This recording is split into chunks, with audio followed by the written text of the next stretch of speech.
Sky tokens are a currency allowing you to purchase crate gear from the page you see on screen, or ship slots if parting with red gems isn't your cup of tea.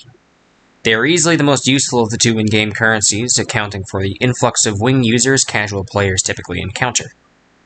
In the past, there was a time where you could do quests in exchange for these tokens, which granted players an incentive to engage in PvP. With the removal of said quests, however, along with a few other things, that ship has since sailed, so now many players find themselves scratching their heads wondering how to obtain them. In this video, I'm going to outline the two main methods of obtaining Sky tokens, as well as advise you on how to spend them, since there are quite a few options at your disposal for doing so.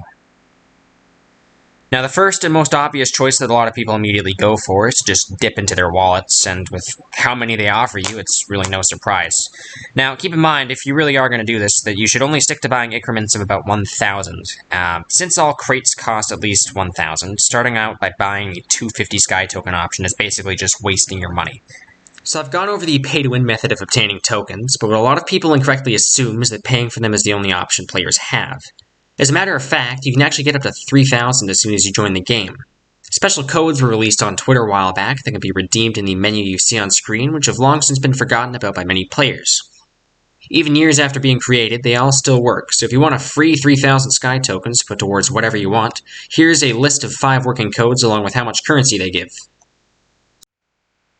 Now that we've looked at the two sole methods of obtaining Sky tokens in 2021, I'm sure a lot of you are wondering just how to spend them so you get the most bang for your buck.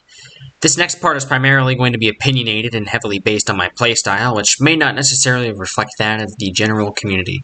Regardless, here's what I think. Hands down, the Sky crate will get you the best gear at the cheapest price.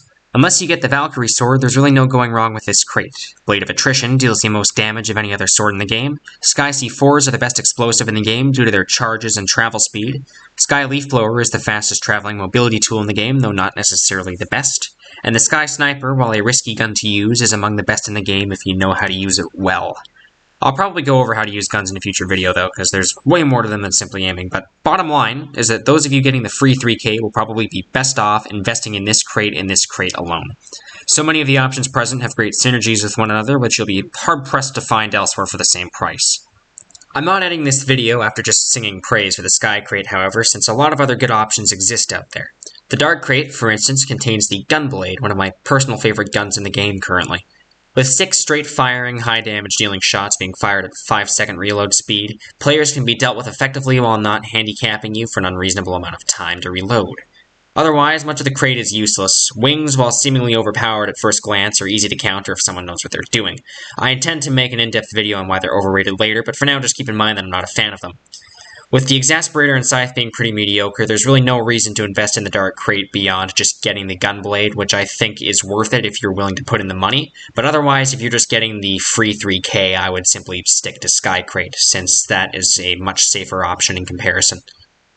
A few quick honorable mentions to crates that give good gear but will require proper pay-to-win investment to be worth risking tokens on. The Future and Steampunk crates all have weapons that, for the most part, outshine anything from any other crate. While some of them contain reskins of cheaper weapons that don't differ in functionality otherwise, these contain the best of the best and are worth investing in if you've sunk a bit of money into the game.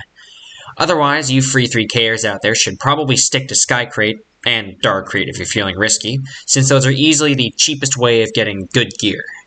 Lastly, I'm going to quickly fire off the 2 crates that are worth avoiding at all costs, except for you completionists out there. Light crate is the first one, which gives subpar gear when stacked against other crates, and in some cases, starter gear even. Thus, it's simply not worth investing in when you can get equal or better gear elsewhere. Aside from this, the 8-bit crate is the only other one worth turning a blind eye to, as it essentially gives weapon reskins at a higher price. While they are decent weapons, this is a poor use of tokens when you can easily invest in something cheaper, namely the Sky and Dark crates, which I've gone into great detail over previously. Overall, Sky tokens are a scarce resource in light of quests being removed, so unless you're looking to sink your weekly allowance into future crate gear, you'd be wise to spend your tokens as sparingly as possible.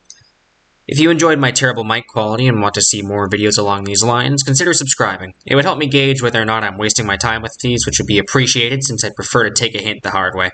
Thanks, everybody.